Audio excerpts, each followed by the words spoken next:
はい、今日はですね、163回韓国草の根塾オンラインセミナーを始めます。今日はですね、ゲストにチェ・ジョインさん、キョンギ道アンさんの芝箱というところで、野生動物の、保護活動や観察などをしています。ですね、えっと、먼저 선생님 좀 자기소개부터 아, 부탁드립니다. 아마, 일본에 계신 분들은, 아마 뉴스 시간에도 일본에서 NHK인가요? 거기서 한번 촬영을 해가지고 시아고에 오염될 당시에, 음, 생방송을 한번 한 적이 있었어요. 그래서 일본에 계신 분들은 시아오에 대한 거를 아신 분들은 아마 보셨을 걸로 알고 계시고, 저는 그 시아오 지킴이라는 타이틀을 갖고, 지금까지도 활동을 하고 있습니다. 그래서 물론 이제 어떤 거 잘못된 것들은 있겠지만은 또 다른 사람들에게 맞는 걸 이렇게 잘못된 걸 알려주기 위해서 사진과 영상과 또 자연의 생명들과 함께 하기 위해서 지금까지 활동을 하고, はい。 지금까지 하고 있습니다. はい。ですね、チェ・チャンイさん、以前ですね、手話湖の問題で、NHK が取材に行った時も出たそうなんですが、手話湖、これはアンサンにある人工の湖です。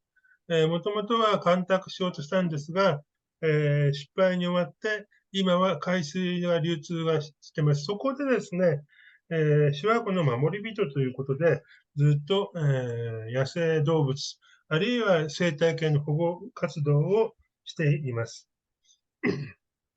아, 그러면, 예. 그러면 먼저 그, 슈아호라는 게 어떤 것인지, 아, 아마 이 부분, 오늘은 나오시는 분 잘 모르니까 예, 간략하게 슈아호 좀 설명해 주세요. 예, 예.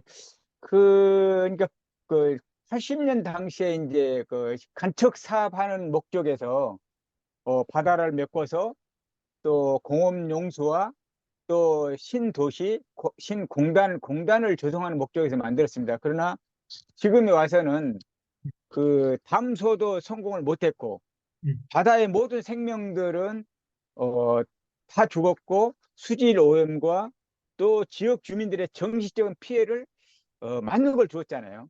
음, 그러고 나서 다시 또 화성호라는 게 또 시작됐고 또 그 다음에 새만금이라는 게 이렇게 바다 간척 사업을 음, 했지만은 결국 담소를 성공한 지역이 없습니다. 그래서 바다는 정말 음. 바다 그대로, 발 그대로 보존의 가치는 우리 후손들의 황금의 땅입니다. 그래서 네, 시라오 하나가 전 세계적으로 좋은 교훈이 됐음에도 불구하고 아직까지도 그 간척 사업이 이루어지고 있다는 게 너무 마음이 아픈 거죠. ねはい。ですね、手話湖、1980年代にですね、韓国は、とりわけ西海岸で、様々な干拓事業が行われました。海をですね、防潮堤で、塞いで、すいません。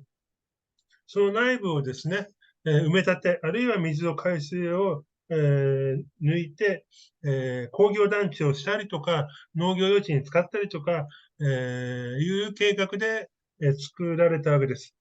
しかし、それによってですね、芝湖と呼ばれているところもですね、海の生物が全部死んでしまい、また、海水を、防潮堤で塞いだために、海水の、が非常に、汚染してしまったということで、結局これは住民の反対にあって、失敗に終わって、防潮堤はそのまま残しですね、海水の流通をもう今自由にしているという状況になっています。で、韓国では同じような時期に、セマン群という大きな干拓、計画がありました。今、ちょうど、セマン群はですね、ボーイスカウトの世界ジャンボリーをやってるんですが、やっぱりこれも失敗に終わっています。有効な利用方法が見つからないでいます。やはり海というのはですね、生命非常に宝庫です。やはりそのまま、残さないといけないということで、手話湖というのが非常に大きな教訓を与えているにもかかわらず、未だにですね、海を埋め立てようと、干拓しようという動きがあります。네, 예, 알겠습니다.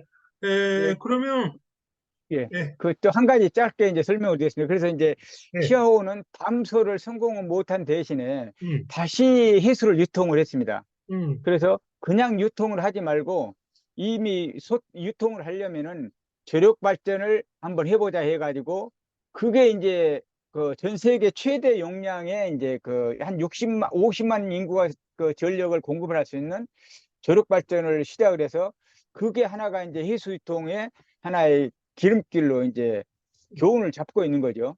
うん。예, で、그리고, ね、예, 예, で、とりわけ、諏訪湖の場合はですね、一度、海を締め切ったんですが、中側の、中の、湖になった部分の、水が非常に汚れてしまったということで、再びですね、海水、海の水を中に入れてます。で、1日2回入って出るわけですが、その力を利用して、諏訪湖では今、張力発電というのが行われています。約50万人の人たちが使用できる電気をそこの張力発電で作っています。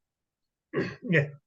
네. 그러고 나서 이제 그런 게 이 NGO를 또 활동도 하고 안산시에 전문직으로 근무를 하면서 이제 97년도에 98년도에 바닷물이 빠지고 나니까 거기에 이제 공룡알 화석을 발견해 가지고 땅 넓이는 여의도의 한 10배쯤 될 겁니다. 그 땅을 천연기념물 414호로 지정하는 게 저는 가장 큰 이제 시아오 활동하면서 큰 보람이라고 봅니다. そしてですね、ずっとチェイさんは、NGO、あるいは、アンサン市の職員ということで働いていたときにですね、97年、98年に、諏訪湖の南の方でですね、恐竜の卵の、化石を発見しました。で、これによってですね、そこが天然記念物になり、もう埋め立て、宅地の造成ってのはできなくなったんですが、それがですね、チェイさんの、手話湖保護活動の中で非常に大きな位置を占めているとおっしゃいました。ね、よろしい 그래서 で 그, しょうか。됐습니까? 예, 그래서 그 발견해 놓고도 지역 예, 주민들에게 욕을 엄청 많이 먹었어요. 천연기념물로 지정을 했다고. で、当時はですね、天然記念物の指定をしたために開発ができなくなったということで、地域の住民からは非常に批判を受けて、まあ、いろいろ嫌がらせも受けたと言っています。 그리고 うん、이제 뭐 수다를 아마 일본도 저는 이제 왜 수다를 이렇게 관심을 갖고 한 20년 가까이 수다에서 이렇게 촬영도 하고 모기도 줘보기도 하고 또 제가 수다를 부르면은 수다리 또 내 앞까지 오기도 하고 그런 것들이 이제 동물들의 행동을 이제 알다 보니까 동물이 얼마나 소중하고 수달이 얼마나 또 소중하다는 걸 또 아는 계기가 됐습니다. うん。で、このシュワ湖のですね、湿地公園にいる、カワウソですね、非常に観察することで、非常にカワウソの生態、あるいは行動の特徴なども分かり、それによって本当にこのカワウソという野生動物も大切だということに気がつきました。 어, 그러면 화면 예. 공유할까요? 예? 화면 예, 그 공유, 화면 공유를 했더라도 하나씩 이제 수달이 어떤 동물인가 그 행동을 네, 거기 설명을 해주고 또 제가 그 잠깐 보고 설명을 해드리세요. 그러면은 내가 이제 또 수달의 중요한 걸 얘기 드릴 테니까요. 네, 거기 그러면, 첫 번째, 두 번째 보면 수달은 어떤 동물인가 해가지고 네, 거기 써져 있잖아요. 그것만 설명해주고 나면은 제가 또 이제 이게 설명을 드릴게요. 네, はい、ですね、はい。수달은 어떤, は 예, い。まず、スダルはどのような動物なのかということですね。예, 선생님과 가, 여기, 예, 예, 예, 그리고 요거 이제, 수달이 왜 이제 어떤 동물인가, 이제 우리나라에서는 굉장히 중요하거든요. 왜냐하면 그 유일하게 물속하고 육상을 왔다 갔다 하면서 자기의 먹이를 찾고 자기 행동을 하는 게 유일하게 수달의 동물이 하나입니다. 포유류 동물 あ、중에서. 哺乳 예, 類、あ、そうか、そう 예, か。예, 예, なぜスダル、カワウソですね、が重要なのかというと、哺乳類の中で陸地と、水の中ですの、行ったり来たりする動物というのは、韓国ではカワウソだけだそうです。ということで、非常にこの陸地と水ですね、海辺、の、がつながっているということが重要になるので、非常に自然界の中で重要な生き物ということがわかります。 그래서 이 수달이 서식하는 환경의 양호성과 건강성을 이 수달이 알려주거든요. うん、 그래서 일본도 마찬가지입니다. 일본은 지금 수달이 거의 이제 멸종이 됐고, 최근에 이제 어느 섬에선가 うん、 일본에서 배설물이 발견됐다고 그런 이제 언론을 통해서 들었는데요. 그래서 이건 일본이든 다른 나라든 간에 이 수달이 얼마나 중요하다는 거를 그 지역의 정말 건강 상태, うん。 모든 생태계 건강 상태를 알려주는 좋은 교훈의 동물이 이제 수달이거든요. ですから、カワウソというのはですね、その地域の自然の状態が健康なのか、そうではないのかということを表す動物だということが言えます。日本ではですね、カワウソはほぼ絶滅してしまいました。高知とですね、対馬にいるんではないかとは言われているんですが、なかなか本体、個体は見つかってないですね。で、やはりですね、水と陸の連結性という問題ですね。こういったいい環境がないと、カワウソってのは生きられないということが、ことで、非常にこれは重要な生き物だということがわかります。 그 네. 최근에 이제 한국 그 수달 네트워크라는 게 이제 발대 시작을 했습니다. 그래서 음, 그 회의를 할 때씩 하면서도 일본과 한국과 같이 수달을 보호하는 캠페인도 하고 또 우리 한국에서 일본에 가서 조사도 하고 또 일본이 와서 우리나라에 와서 수달인데 관찰도 하고 해서 그런 교류가 필요하지 않느냐 하는 생각을 많이 갖고 있습니다. で、最近ですね、カワウソネットワークというネットワーク組織が韓国にはできました。で、ここが中心になってですね、日本との様々な共同の、作業、研究もしています。私たちが日本に行って、観察したり、あるいは日本の研究者が、韓国に来たりして、で、こういった共同の研究、あるいは調査というのが非常に大切だと思います。다음 페이지 넘어갈까요? 다음 편, 네, 네. 네, 그 A죠. 수달은 이제 서식의 의미라고 이렇게 적혀 있는데요. 음, 그래서 제가 이게 한쪽에는 수달이 자연스럽게 세 마리가 다닌 길이 있고 하나는 나무 데크로 이렇게 나무 상자처럼 돼 있는데요. 그게 한 2m의 홀이 이제 이렇게 앞으로 만들어 놨습니다. 그래서 이걸 과연 수달이 올 건가 안 올 건가를 실험하는데 음, 아까 설명했지만 갈대는 갈대만 있잖아요. 그럼 수달이 음, 안전하게 쉴 수 있는 공간이 없어가지고 음. 이 하나 데크를 조그만 걸 만들었는데 여기에 자기의 어떤 뭐 그 집처럼 이렇게 잠도 예, 자고 먹이도 잡아서 먹기도 하고 음. 그러한 행동을 하는 것을 아주 굉장히 그 수달에게는 좋은 보금자리가 아닌가 하는 생각을 갖고 있습니다. ね、まずですね、カワウソがそこに住んでいる、生息しているということの意味がどういうものなのかということですね。まずですね、カワウソというのはですね、あの、餌のこの、なんていうかな、もぎさす。日本語で何だったっけ。이餌のこの、네. 예, 餌 나무로 の、만든 데크. 餌のこの食物連鎖ですね、中では非常に上にいるんですよ。結局上にいるということは下がちゃんとしっかりしているということで、その地域の水の環境ですね、あるいは水と陸地のつながり方ってのは非常にいいということを表しています。で、この下の写真のですね、右側、これ木で作ったデッキと木の箱です。これはチェイさんが作ったんですが、この地域はですね、足しかないので、カワウソがちゃんと眠れる場所という適当な場所がないので、これを作ったそうです。で、カワウソが使うかなと思ったんですが、今ではここを、マイホームとしてですね、餌を、置いたり、あるいは自分たち寝たりとかして使ってるそうです。ね。 그래서 이런 거를 이제 관찰하다 보니까 이제 정확한 중요한 거는 얘네들이 천연기념물이고 멸종위기종으로 지정만이 중요하지 않다는 걸 알게 되고 더 중요한 거는 이런 수달이 살아갈 수 있는 땅이 필요하다는 걸 알게 됩니다. 한 도시. 육지만 하는 거네. 육지도 필요한데. 그렇죠. 네. 그러니까 예, 뭐 수다를 이루는 생명체는 모든 세계가 그렇잖아요.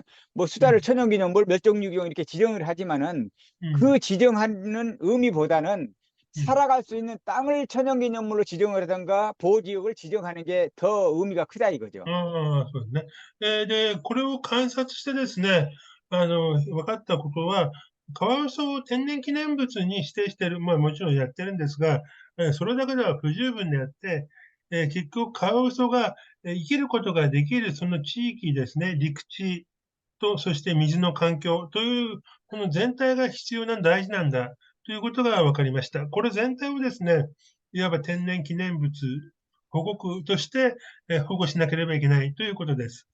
다음 페이지 갈게요. 예, 예, 예, 예. 이거.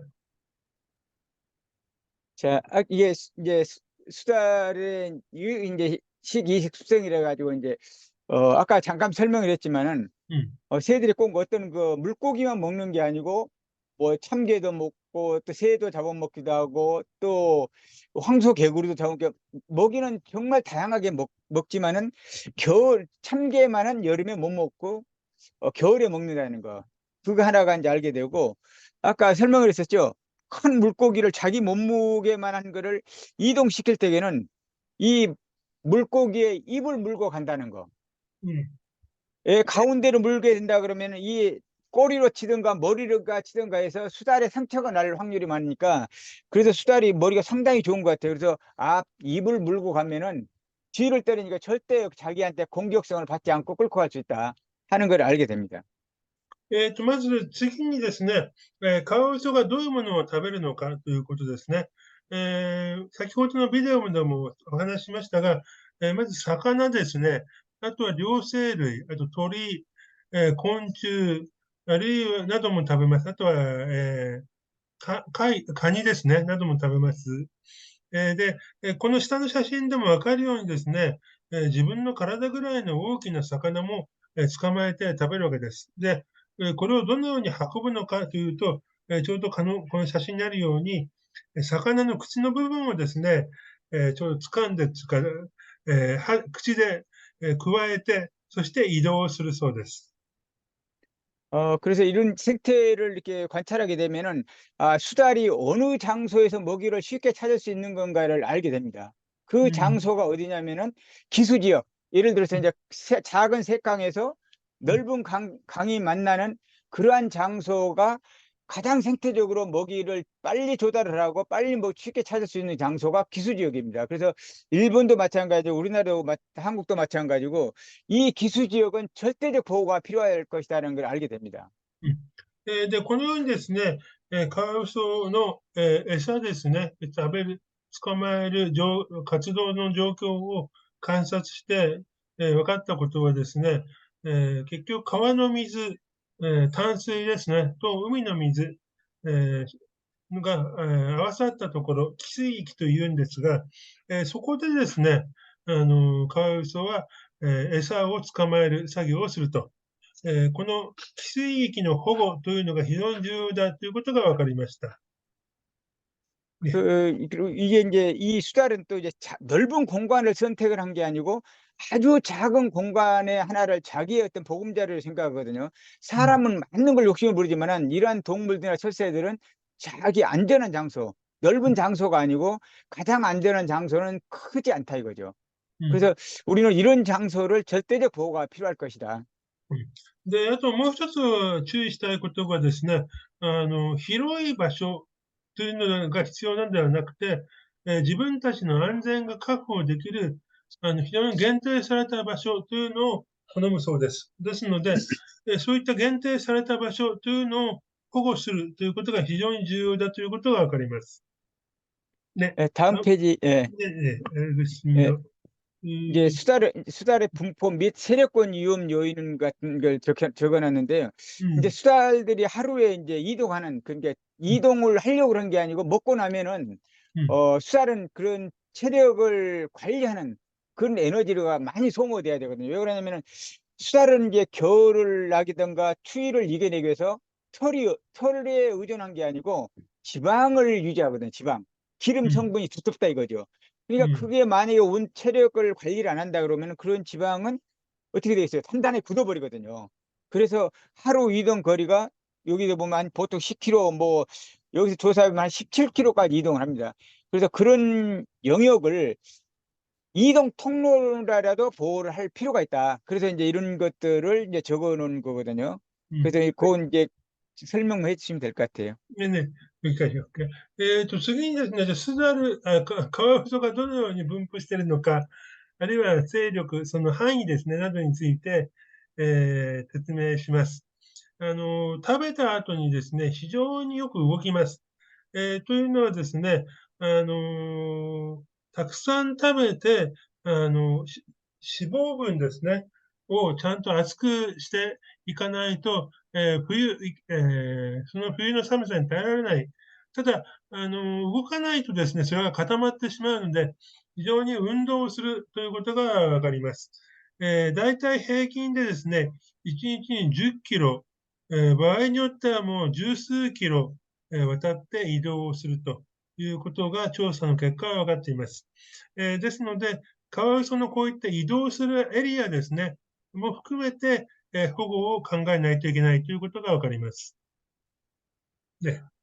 그 다음 페이지 또 들어갈게요. 네. 네네. 어, 로드, 예. 요건 이제 수다를 우리가 이제 조사하는 방법에 대해서 이렇게 했는데, 이제 음, 일대하로 뭐 배설물로서도 이제 그런 흔적을 찾기도 하고, 음, 발자국, 또 그다음에 이제 센서를 달아서 이렇게 하기도 하고, 음, 뭐 센서 카메라를 달기도 하고, 이제 가장 쉬운 방법은 이제 배설물과 발자국. 또 음, 이제 우리 사람도 수달이 많이 이렇게 배설을 한데 보면은 이제 후각도 하나 필요하죠. 냄새가 이제 생선에 가까운 냄새가 나거든요. 그래서 이런 어, 조사 방법을 이렇게 이런 것들을 이래서 조사를 한다 해가지고 이제 학생들을 위해서 이제 이런 교육도 하고, 음, 이 쉬운 방법일지라도 이제 이런 설명들을 안 하면 이해를 못 하잖아요. 그래서 うん。그런 はい。방법에서 이제 수달 조사 방법에 대해서 설명을 はい。해놨습니다. カワウソを調査する方法というのはですね、下の写真にありますが、4つぐらいあります。左側から言うと、まずですね、排泄物、うんちですね。これが残っているどこにあるのかということで、カワウソを見つけるのか、ちょっと聞きますね。이 폐설물은 그 네. 동물마다 다른 건가요? 그 이제 수달은 배설물은요. 거의 이제 막 이게 금방 싸는 배설물을 음, 딱 손으로 만져보잖아요. 전부 기름입니다. 음, 기름인데, 그리고 배설하는 장소들은 꼭 그 지면 땅보다 높은 데다가 도루이라든가 거기다 배설을 해요. 그래서 그게 あ 좀 다른 동물과 특이한 거죠. うん。ですね、僕が今、スザルのうんちというのはですね、他の動物と違うんですかと聞きました。やはり全部違うそうで、特にカワウソの場合はですね、まだ新しいうんちっていうか、おかしいな、なんて言えばいいんだろう、はですね、触ってみるとね、油ばっかりだって言うんですよね。ですので、ちょっと写真でも上がりますが、ちょっと高くなったところですね、地面。そういうところに、排泄するそうです。え어, 예. 그래서 あと많은 は、사람이 궁금할 거예요. 궁금할あ왜냐면 と、배설물이 왜 기름이 이렇게 많을까? うん、아까 얘기했잖아요. 기름 꼭 지느러미를 먹는 게 왜 먹냐면은 생선 가시들이 이제 마지막 그 나올 때게 배설할 때게 생선 가시들이 상처를 날까 봐 그 기름 성분을 많이 먹습니다. 그래서 그 기름 배설할 때는 그런 기름 성분하고 함께 배설해서 그 가시가 이런 것들이 상처를 나지 않게끔 하기 위해서 うん、그런 기름 성분을 먼저 많이 먹는 거죠. うん。ですね、これはですね、カワウソが、魚などを食べるときにですね、まず、脂身のあるところから食べるというんですよね。ですから、それによってですね、この排泄物にも脂が多いんだということがわかります。で、あとですね、調査方法としては、真ん中の写真の上、足跡ですね。これもですね、動物によって違います。どういう特徴があるか聞きますね. 발자국은 다른 동물하고 차이가 있는 거예요? 예, 좀 차이가 있습니다. 그러니까 음, 개라든가 뭐 이렇게 삭 같은 경우는 삭은 이제 발톱이 이제 이게 보호를 해야 하잖아요. 공격할 때만 사용을 하니까. 음, 그렇지만은 수달은 물갈퀴가 있어가지고 딱 딛고 나면은 깊게 들어가면 물갈퀴 모양들이 벌어져 있습니다. 그래서 물갈퀴가. 근데 좀 이렇게 그 일반 사람은 그 발자국을 가지고 식별하기가 좀 어려운 점이 있어요. 왜냐하면 비가 온다든가 물이 들어온다든가 또 모래가 이동한다든가 하면 발자국의 형태를 정확한 발자국을 전문가도 어렵습니다. 그래서 あ、배설물이 가장 효과적입니다. うんあの足跡というのはやっぱりね、これはなかなか難しいそうです。今、動物ごとによって違うのですかと僕も今聞きましたけど、例えば山猫の場合はですね、攻撃するときだけ爪が出るので、爪足跡には出ないそうなんですよね。で、カワウソの場合はですね、指と指の間に水かきみたいな膜があるので、それが足跡に残るそうです。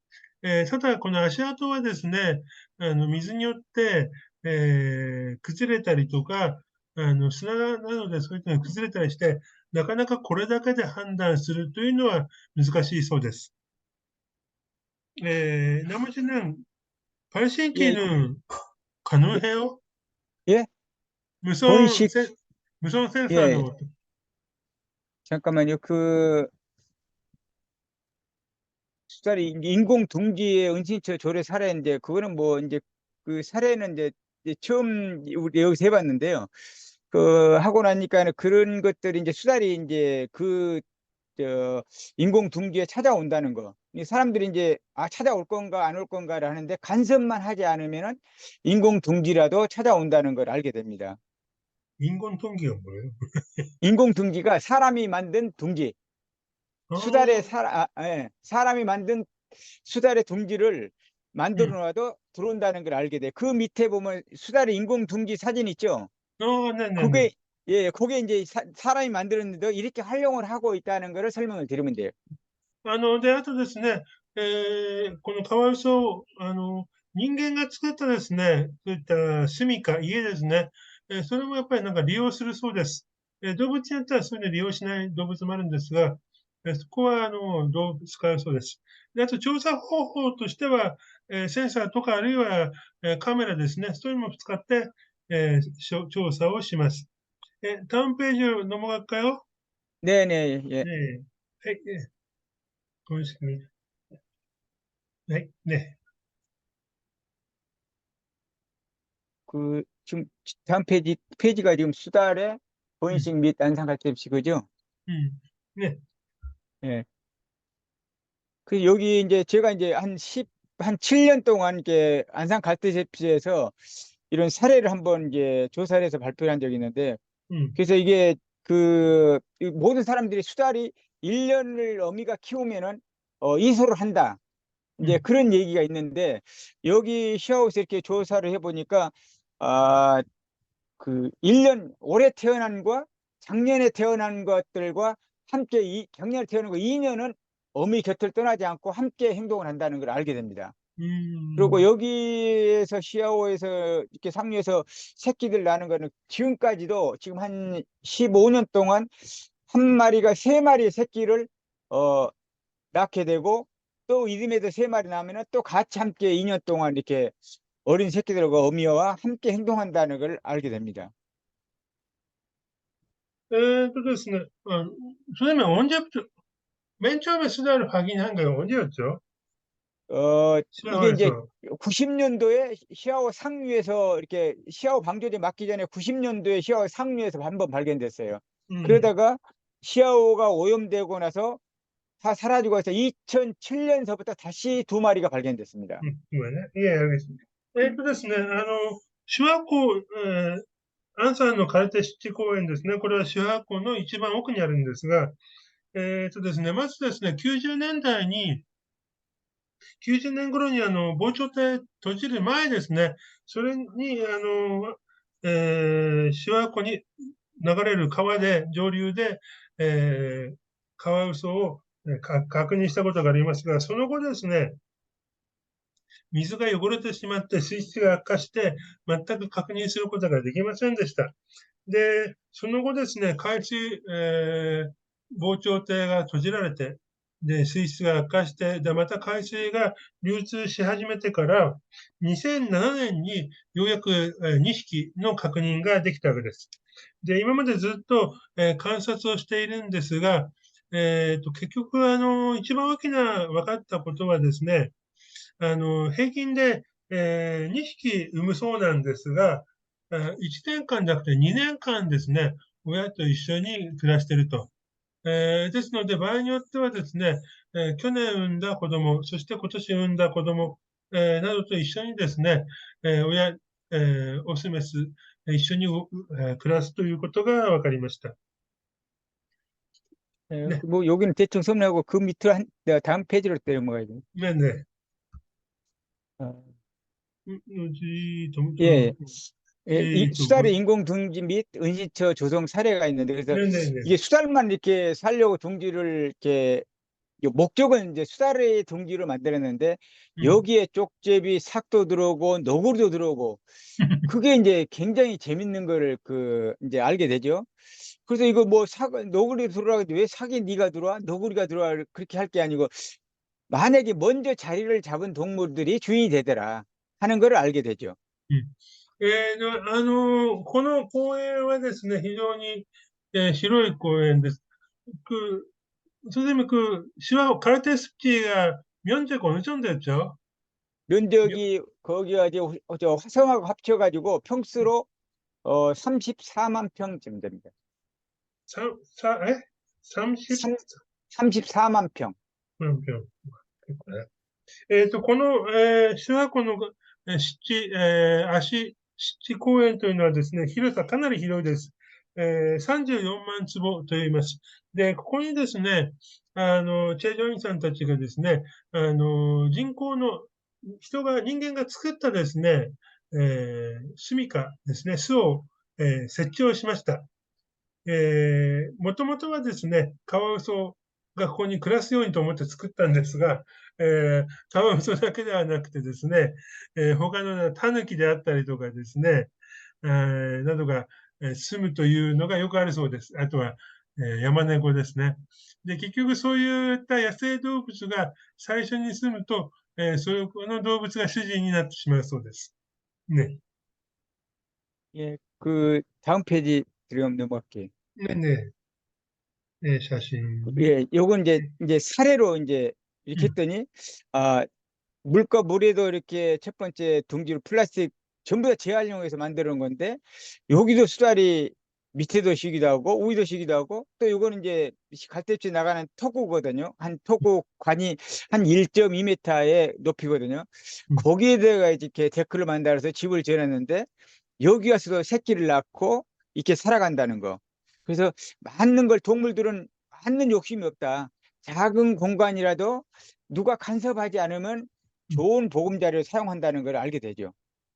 그, A라는 게, 왼쪽 위에, 여기에요?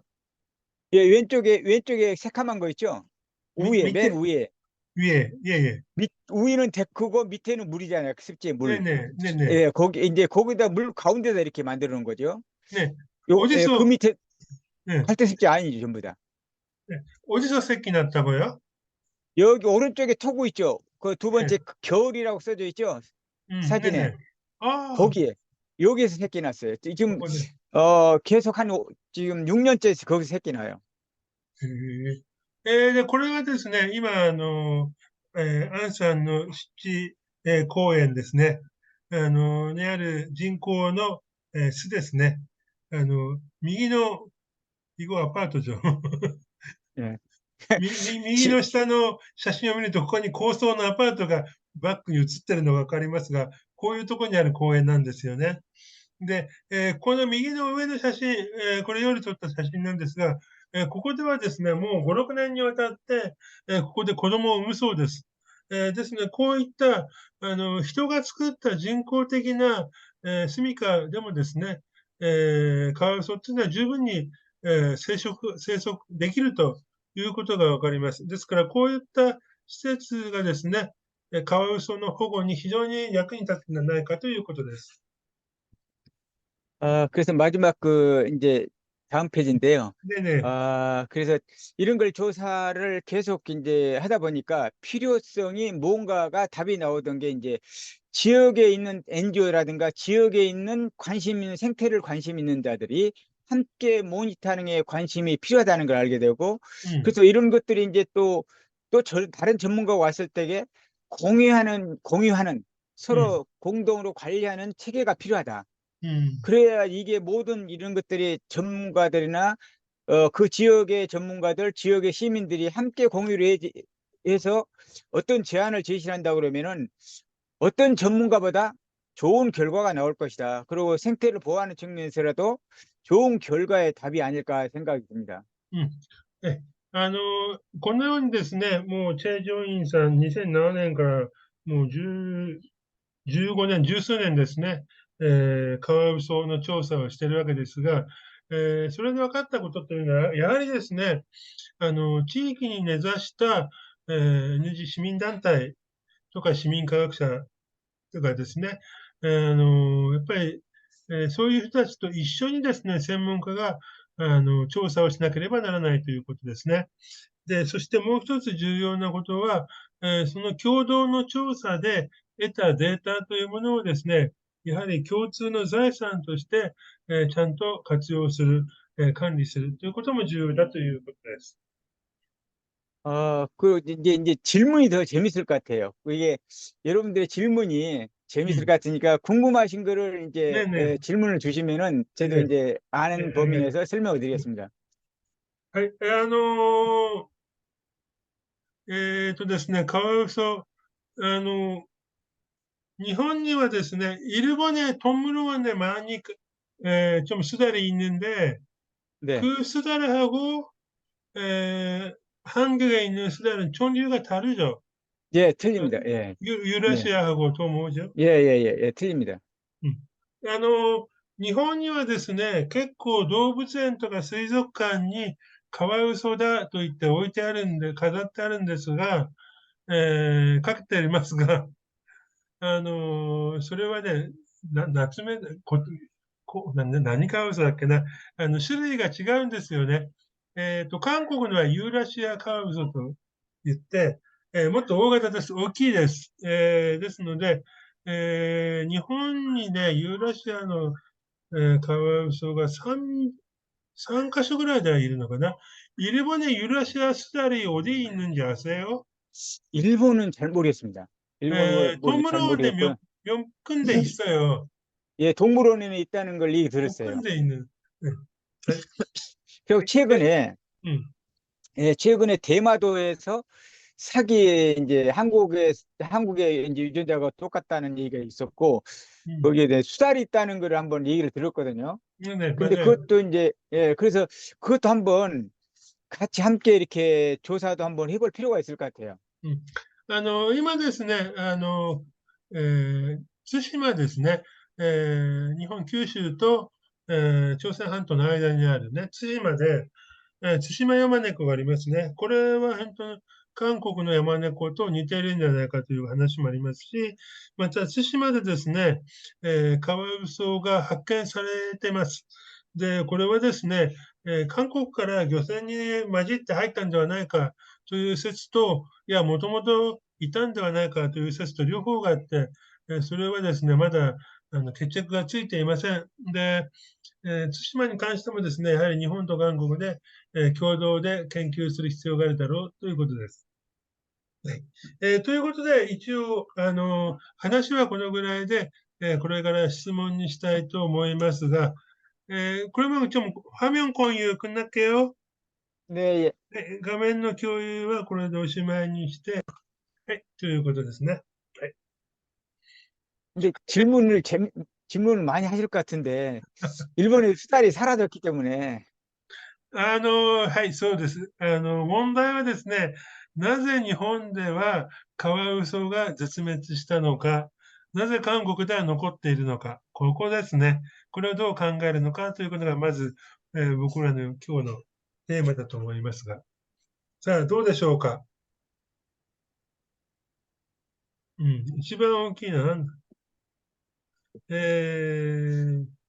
安倍さんあたり、この辺、いかがですか？え日本でカワウソがなくなってしまった。えーその理由はちょっと分かりにくいところもあるんですけど、今お話聞いてて、韓国のカワウソ見せてもらって、あの、あ、もっと私は、清流というのかな。山のこの奥の綺麗な川にカワウソがたくさんいて、うん、で、そういうのがなくなってきたから、日本はいなくなったのかなと思ってたんですが、なんか、今日の見させていただいたら、まあまあ、なんか、高層マンションの近くにでも、生息しているし、ハンそしガーにも出たい。ちょっと私が考えていたのと違うのかなというので、なぜだろうっていうのがますます疑問に思えているところです。그, 아베시는 수달은 아주 깨끗한 물이 있는데, 계곡물에 있는 데에서 했다. 근데 일본 경우에는 그런 깨끗한 계곡물이 없어졌으니까 수달이가 없어졌다고 생각했는데, 예. 오늘 최전희 선생님 그 이야기 들으니까 아닌 것 같다고. 예. 절대 그건 아닙니다. 그러니까, 수달이 물이 음, 깨끗하면 어종이 다양하지를 못합니다. 물이 음, 깨끗하면 계곡물은. 음, 근데 일본에도 수달이 그렇게 많이 있던 게 사라진 거는 우리나라도 지금 한국에도 지금 수달이 많이 있다고 그러지만 가장 유기에 있다. 음, 위험에 처해 있다. 왜? 일본도 옛날에도 보면 일본에서 도심에서도 볼 수도 있고 막 그랬잖아요. 음, 근데 그 사라진 이유는 먹이에 문제가 있었을 것이다. 먹이에. 음, 물고기가 건강한 상태가 아니었고 물고기도 그 생명을 단축하는 어음의 소재들이 많이 먹고 있었기 때문에 그 음, 수달도 그런 영향을 받아서 사라졌을 것이다 해서 우리도 한국에서 한국 수달 네트워크를 만들어서 보호를 하자는 목소리가 그래서 시작된 겁니다. うん。ですね、水質の問題ではないだろうということですね。非常にきれいな水さえあれば、カワウソが生きられるということではないですね。で、とりわけ一つ言えるのは、水がきれいすぎるとですね、あまり魚の種類というのは多くないんですよね。ですので、やはりカワウソが、日本はまあ絶滅した。これは餌の問題ではないかということを今おっしゃってくれました。で、韓国もですね、この餌の問題って非常に重要な問題であって、やはりこの、カワウソを保護するために、どうすればいいのかということを考えるためにネットワークを作ったともおっしゃってくれました。で、僕が一つ思うのはですね、日本の場合はやっぱり、陸地と水が、切断されているところが多いんじゃないかということですね。コンクリートとかそういうね、コンクリートの水路などがどんどんできちゃって、やっぱりそこが大きいんじゃないかなと僕は個人的に思っていますので、ちょっと聞いてみますね. 역시 물가하고 육지의 경계선이 네, 완전히 네, 일본의 경우에는 콘크리트로 만들었기 때문에 그렇죠, 그렇죠. 예, 완전히 바뀌어요. 근데 예, 한국 경우에 습지공원도 그렇고 다른 데 보면 점점 물하고 그 경계선이 애매하잖아요. 그렇죠. 네. 아직은 이제 한국은 네. 그 콘크리트에 의존하는 장소들이 그렇게 많지 않아요. 음, 근데 일본에도 저도 이제 하천에 가보면 거의 콘크리트 시멘트로 해서 이게 낙차가 떨어지는 음, 그런 걸로 인해서 이제 수달이 이동하기도 힘들고 음. 먹이 찾기도 이게 조건이 좋지 않는 그런 형태 때문에 이제 수달이 떠나지 않았을까 하는 생각이 들어요. うん。そうですね。チェイさんも、やはり韓国はまだそういった、水と陸地の、連続性というのはまだ守られるということですね。あるということです。日本は本当に、コンクリートでパッとそれが変わってしまって、非常に高度差も大きくなってるんですよね。ですので、それによって、生息、あるいは餌を、探す活動というのが影響が起きたんではないかと思います。で、実際、例えば日本の場合はですね、あのー絶滅危惧種、地域ごとに作ってるんですが、ほぼどこの地域でもカエルなどの両生類がですね、今絶滅危惧種になっています。일본의 경우에는 그 멸종위기종 각 지역마다 지정하는데 양서류 있죠. 예, 양서류. 특히 개구리. 예. 거의 대부분 지역에서 멸종위기종 됐어요. 아, 그랬어요? 네, 그러니까 그러니까 그게, 왔다 갔다 예. 못하니까. 네, 그렇죠. 그 물길이 사라졌다. 네, 이제 바다에는 갯골이 있잖아요. 네, 바다에는 갯골이 있어요. 음, 또 강과 하천은 물길이 있습니다. 음. 물길. 근데 여기 또, 거기다가, 예, 네, 거기다가 하천을 수평을 맞춰버려요. 물골이 없고. 그래서 그런 생명들이 사라질 수밖에 없는 거죠. シェさんもですね、例えば海の場合はですね、海と陸地の間に干潟や砂浜があるわけですよね。それによってその連続性というのは保たれているわけなんですが、それがですね、例えば川の場合ですと、本当にコンクリートで護岸を作ってしまって、落差も激しいですし、その連続性がなくなってしまったということが非常に大きいということですね。うん。はい、他に何か、カワウソ以外でも構いませんが、先ほど出た、張力発電でも構いませんが、潮の流れの発電ですね。何か質問があればぜひお願いします。 이게 쉬운 얘기로는, 물도 깨끗하고 아주 경치도 좋고 하는 데는 사람이 살 수가 없잖아요. 사람이 산다는 거는 돈도 많이 빨리 쉽게 벌 수 있고 일을 빨리 가까운 데 살 수 있고 그런 장소를 선택을 하잖아요. 그래서 수달도 마찬가지다. 계곡의 깨끗한 물에 다양한 생명들이 다양하지는 못하잖아요. 근데 거기 가서 물고기를 먹고 살 수 있는 조건이 아니다. 그래서 자꾸 이렇게 사람이 밀집되고 물고기들이 많이 있는 곳을 선택할 수밖에 없는 거죠. やはり人間もですね、非常に綺麗なところ、ものだけだとなかなか生きていけないということですね。経済活動もできないということで。それは本当に、カワウソのような野生動物も同じであって、それなりの、食べるもの、あるいは住むところというのが、揃ってないと難しいということですね。はい、他に何か、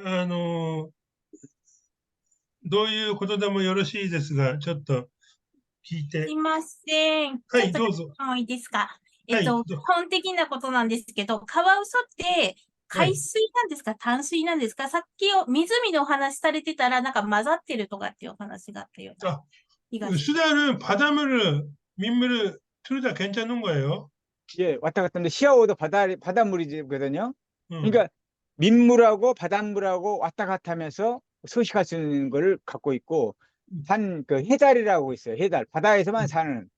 네, 그거는 이제 민물 쪽으로 이렇게 들어오는 것들은 아직까지는 발견되지 않았어요. 그래서 해달과 수달과의 이제 차이점이고, 이건 이제 수달은 바닷물도 왔다 갔다 하고 민물도 왔다. 그러니까 물고기도 숭어도 먹기도 하고 바닷 고기도 먹기도 하고 민물 고기도 먹기도 하고 그 다양성을 갖고 있죠. 아, 그러니까 물고기하고는 좀 다르네요. 예, 물고기는 틀리죠. 물고기하고는 해달가 나. ごめんなさいね。ちょっと、해달가 일본어なんだっけ? 네, 해달은 바다의 동해안 쪽에 주로 발견되거든요. 라꼬? 라꼬, そう. 라꼬, 해달도 있어요? 한국에? 예? 해달은 동해안 쪽입니다. 동해안 쪽. 일본에서도 해달은 발견되고 있거든요. 東海岸では、ラッコがいるそうです。で、ラッコの場合は、完全に海水ですが、カワウソの場合はですね、海水も、淡水も関係ないそうです。どうぞ、村木さん。村木さん、どうぞ。はい、質問です。はい。ただいまから申し上げます。質問です。日本での絶滅理由の中で、日本では人間による漁の問題があったと聞いてます。韓国において伝統的に、カワウソの利用とかそういったことについてはどうだったんでしょうかということなんですよ。確か毛皮を取ったんだよね。漁って。毛皮。なんか薬にも使ったというらしくて、これが今ちょっと気になって調べてみたら、なんか明治以降にですね、なんか体に効くらしいというので、取っちゃうというすごい話があったらしいんですね。그 일본의 경우에는 네. 수다를 많이 잡았어요. 그 메이지 시대 때 많이 한국도 잡았다는 마찬가지. 이야기가 있어요. 아니, 한국도 마찬가지. 모피. 그걸 모피가 이용하기 위해서, 예, 모피도 그걸 활용하기 위해서 옛날에도 한국에서 많이 잡았었어요. 그러고 나서 모피 이제, 이용했고 그리고 약로도 썼대요. 예, 뭐 쓸개, 예, 쓸개. 쓸개도 한의학에 또 들어가기도 하고, 그러다가 이제 천연기념물 지정하고 뭐 멸종류 지정하고 그 법이 이제 강화되다 보니까 그걸 이제 함부로 못 잡은 거죠. 옛날에는 잡았네요. 예, 옛날에도 잡았습니다. そうです。それと韓国もですね、カワウソは、捕まえて、毛皮ですね。で、確かね、日本もね、植民時代にたくさん捕まえてるんですよ。で、僕これ、うろ覚えなんですが、飛行機のパイロットの帽子に使ったのかななんか、そういうどっかで読んだことあります。ですので、かなり捕まえてる。で、あともう一つはですね、肝ですね。豚じゃない、熊もそうだけど、それが薬だということで、漢方薬の一種だそうです。でも、今はもちろん、記念物なので、捕まえることはできないです。具体的なデータ一つだけよろしいですか？はい、お願いします。凄まじいんですよ。私も調べて驚いたんですけれども、北海道のケースだと、1906年で891頭なのが、1918年に7頭確認というふうな凄まじい借り方です。約12年の間、12年かな？はい。6年と18年の12年だね。지금 문학사 자료를 체크해 줬는데요. 네. 북계도에서 1906년 예. 수달이 891도, 891마리 있었대요. 오, 그렇게 많았어요? 네, 오. 1906년에. 예. 네, 1918년. 예. 그때는 7마리, 7마리로 떨어졌대요. 급격하게 줄었네요. 근데, 結局この間にですね、戦争があったわけですね。 이 사이에 전쟁이 있었죠. 예. 1차 그러면 대전. 지금은 사라졌나? 완전히 한 마리도 없어요? 지금은 북해도는 없죠. この、村木さん、この間に第一次世界大戦があったわけでしょ？いや、まあ、そうですね。7頭の、確か、そうですね。1918年、確か、第一次世界大戦が始まったくらいですけどもね。これ多分と軍用だにかく、ね。軍用と、あとは肺結核になる肝臓を目当てにというふうな、これは、福祉女学院の方が日本のカワウソはなぜ絶滅したのかというふうな論文を書いてて、それをチェックしてみたら、そういった細かい数字が出ていました。はい。일본의 수다를 어떻게,後でその論文検索できたらちょっとアドレス教えてください。はい、承知しました。はい。일본의 연구자가 그런 조사를 했대요. 예. 옛날에 조사. 옛날에요? 네, 아마 그 당시에는 한약로 재료로 많이 썼다고. 예. 이제 고기보다는 그 한의학에 많이 이제 우리나라도 한의학에 많이 이용을 했다는 얘기가 있어요. 예. 다시 살려야죠. ということが、やはりですね、はい。他に、あと、15分ぐらいですので、一人二人、いますが、はい。それではちょっとまた僕の方からいくつか。한국에 다른 뭐죠? 전형 기념물은 많이 있잖아요. 네. 그렇게 조사나 연구하는 체제는 다 갖춰져 있는 건가요? 이제 우리가 이제 어떤 개발을 할 적에 환경 영향 평가를 하잖아요. 그러면 조사자가 전문가들이 조사를 이제 그 하기로 한 사람들 조사를 하지만은 일시적 조사일 뿐이다 이거죠. 그래서 여기에도 이제 마지막 했던 것들은 이제 어떤 그 지역의 활동가들을 수시로 모니터링 해서 그 결과를 전문가와 함께 이런 걸 평가를 한다고 그러면은 그 지역의 생태의 중요성을 알리고 우리가 인간이 어떠한 편리한 시설을 할 수 있을 것이라는 걸 알게 되는 거잖아요. 그래서 일본도 마찬가지고 한국도 마찬가지고 그런 어떤 체계가 이루어져야 된다고 봐요.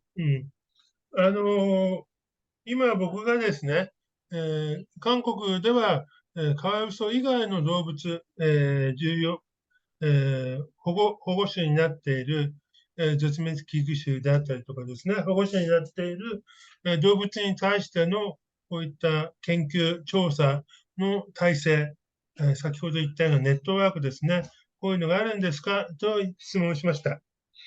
で、韓国もですね、日本と同じように、建物を建ったりとか、道路を作ったりするときに、環境アセスメントをやるわけですよね。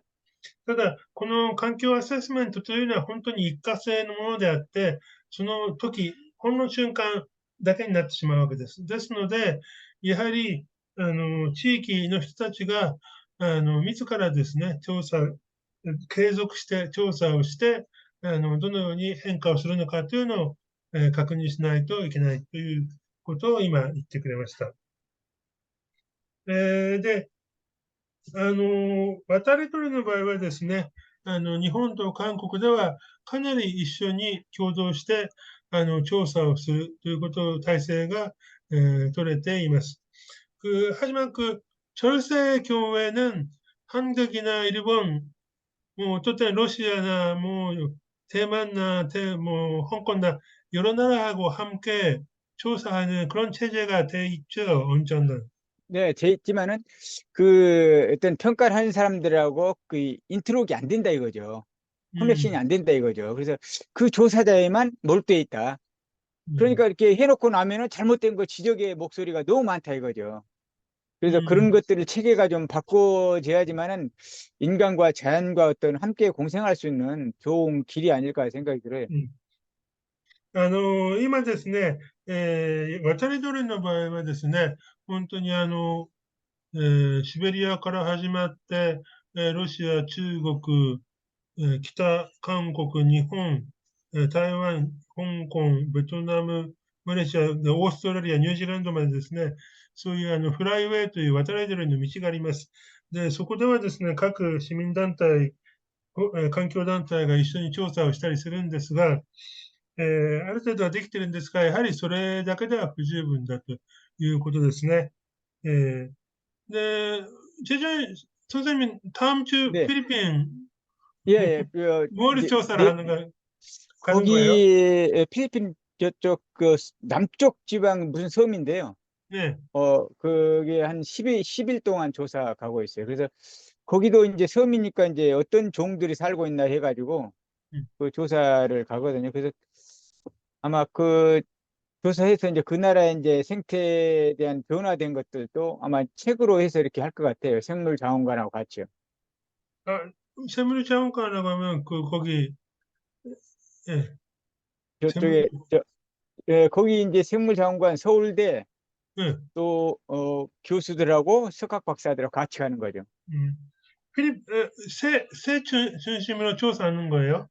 저는 이제 그 지역에 이제 동물들이나 새들을 사진을 찍어서 이제 그 어느 새인지 이제 그 도감 보고 이제 그 정확한 걸 이제 찾기 위해서 가는 거죠.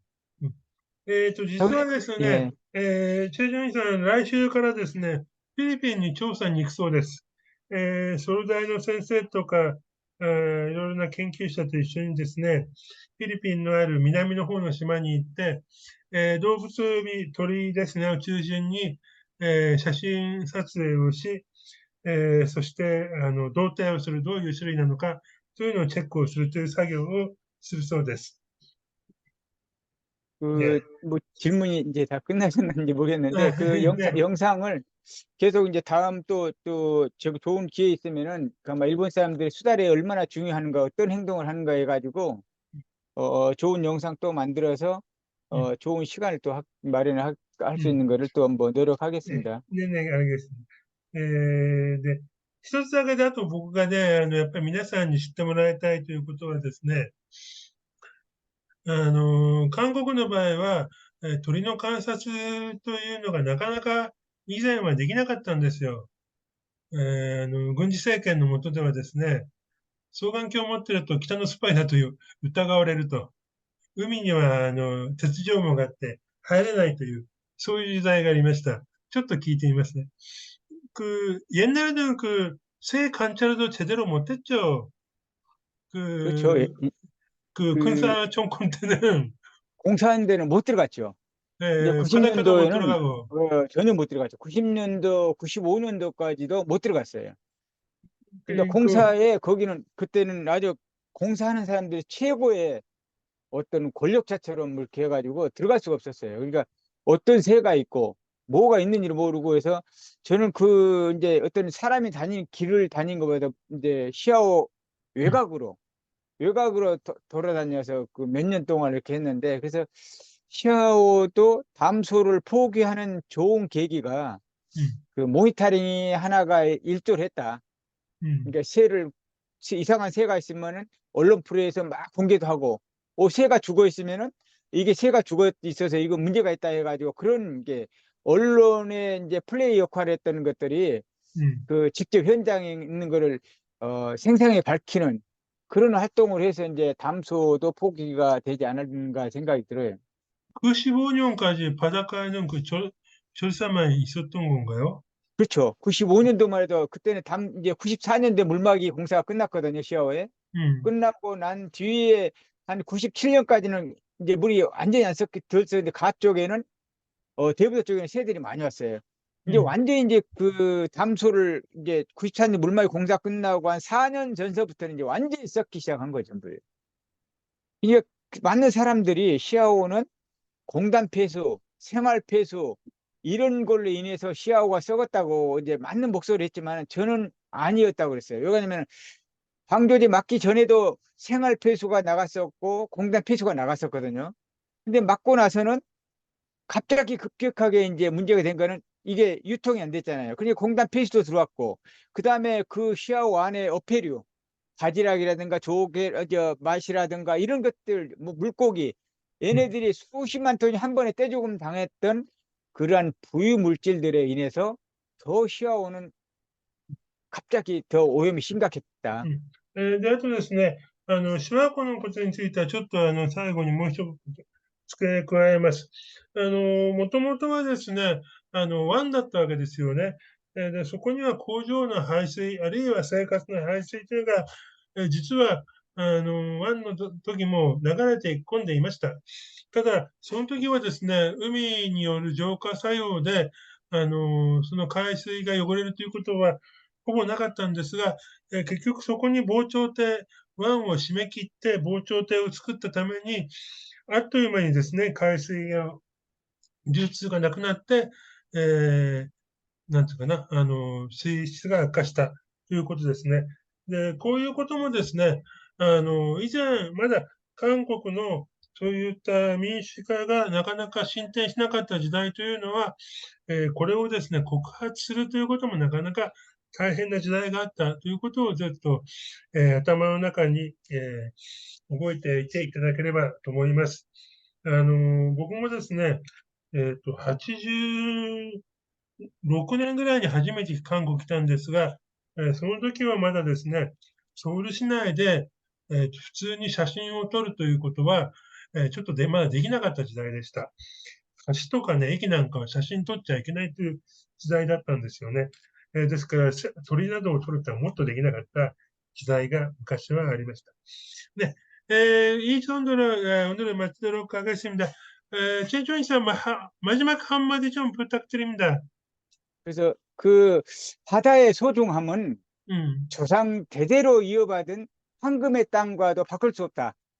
바다가 그만큼 소중하다는 것을 모든 우리 한국뿐만 아니고 일본도 그러고 바다에 인접해 있는 그러한 생명들이 중요하다는 것을 모든 시민들이 좀 알았으면 하는 생각이 들어요. 그보다 짧은 시간에 이렇게 얼굴은 보이지 않지만은 서로 좋은 얘기를 이렇게 관심을 갖고 했다는 게 감사드리고 또 다음에 더 좋은 이렇게 자연의 소중함을 함께 할 수 있는 기회가 있었으면 좋겠습니다. 네, 감사합니다. やはりですね、海の重要性ですね、海というのは何者にも変えることができない、とても重要な生命の宝庫だということですね。これを絶対に忘れないでくださいということです。こういったオンラインでしたが、ぜひですね、次はもう直接会って、またもっといいお話、報告ができればと思います。どうも今日もありがとうございました。それでは最後ですね、ちょっと挨拶して終わりたいと思います。顔出せる方は出していただいて、拍手して終わりましょう。네、 감사합니다. 네, 감사합니다. 고생하셨어요. 감사합니다. 네, 고맙습니다. 네. だ島子はですね、ソウルからも近いので、もし韓国遊ぶ機会があったら、ちょっと見に行ってください。なかなか大変ですけど、面白いところです。はい、ということで、はい、今日はこのぐらいで終わります。来週、再来週のコマーシャルもう一回やって終わりますね。来週はどういう話になるか僕も全然わかんないです。テグのイスラム寺院建設、地域住民の動きですね。非常に反対が激しいそうです。なかなかね、日本もそうですが、イスラム教徒の人たちというのは、いわばイスラム原理派などとごっちゃにされて、誤解される、あるいは差別を受けるというのがかなりありますね。以前、チェジュ島に、どこだっけな、スーダンどこだっけな、どっかの国の難民が来た時も、イスラム教徒だということでですね、非常に反対の運動が起きちゃったんですよね。韓国もですね、ちょっとその辺、民族的な、人種的な差別ということに関しては、僕も、ちょっと危ない種があちこちにまだ残ってるなという気がしています。日本も同じですけどね。やっぱりその辺ちょっと、聞こうと思います。17日はですね、慶尚南道ですね、のキメのところにですね、かつて、ノムヒョン大統領が作った故郷のホンハ村というのがあります。ここはですね、有機農業をしている、農地が広がっていて、で、その有機農業の農地を使って様々な環境教育なども行っています。その環境教育しているイム・ジョンヒャムさんという方に出ていただいて、ホンハ村ですね、が今どういう状況で、どういう活動をしているのかということについて、話を聞こうと思います。その後はですね、また決まりましたらお知らせしますので、今日はこの辺で終わりたいと思います。どうもありがとうございました。山口さんもありがとうございました。澤さんもありがとうございました。ということで、毎回ドタバタやってますので、また、ここでテーマで扱ってもらいたいものがあったらですね、メッセージなり送ってください。人探してやりますので。ということで、じゃあどうも今日はこれで終わります。失礼します。はい。よいしょ。